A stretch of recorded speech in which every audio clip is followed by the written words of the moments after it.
جيسون زرع حجر عادي جدا في الأرض، وبعدين بعتر شوية عملات معدنية حواليه، وبعد كده دهنه بدهان أحمر. بعد 10 دقايق بس كان اتكون طابور طويل. الناس اللي كانت فاكرة إن ده شيء مقدس جم يصلوا ويقدموا قرابين، وفي ناس كمان سجدت قدامه، لأن في الهند عبادة الآلهة جزء أساسي من الحياة اليومية. لكن في الحقيقة كل ده ما كانش غير خدعة، أصنام لا تضر ولا تنفع، مجرد حجارة. النصابين دول اغتنوا من صناعة أصنام مزيفة من غير ما حد يكتشف الحقيقة، لحد ما جيسون ظهر وفضح كل عملية النصب دي. قبلها بوقت قصير جيسون كان جه الأرض من كوكب بعيد جدا، وكانت مهمته هو يراقب المجتمع البشري.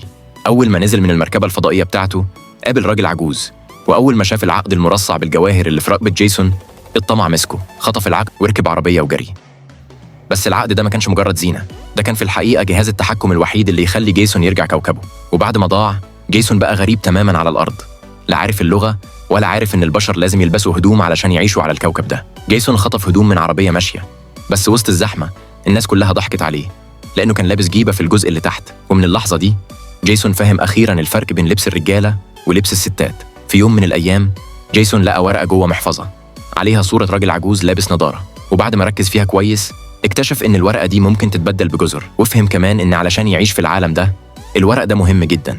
فبدأ يجمع من كل حتة أوراق عليها صورة الراجل العجوز بالنضارة. جيسون كان فاكر إنه كده هيقدر يجيب جزر كتير، لكن لما مد الورقة لبياع في السوق البياع بصله باستغراب. ساعتها بس جيسون فهم إن مش أي ورق ينفع يتبدل. ومن اليوم ده جيسون بقى كل يوم ياخد فلوس وهدوم من العربيات اللي ماشية، وما كانش مهتم بأي حاجة تانية. لكن علشان يقدر يرجع جهاز التحكم بتاعه أدرك فجأة إنه لازم يتعلم لغة العالم ده، وإلا مش هيعرف يكمل. مثلا في مرة حاول ينبه واحد إن البنطلون بتاعه كان ماسك فيه حاجة، ولأنه ما كانش بيعرف يتكلم حاول يعبر بالإشارات. لكن بعد ما عمل كده خاف يبوظ شكله العصري، فراح معدل البنطلون مكانه. ده خلى الراجل يغضب، وفي اللحظة اللي بعدها شاط جيسون ووقعه على الأرض. ولما جيسون حس إن الموضوع بقى لفة وجري، ولحسن الحظ الراجل جري وراه شوية وبعدين وقف من التعب. لكن في اللحظة دي عربية كانت جاية بسرعة رهيبة ناحيته على طول.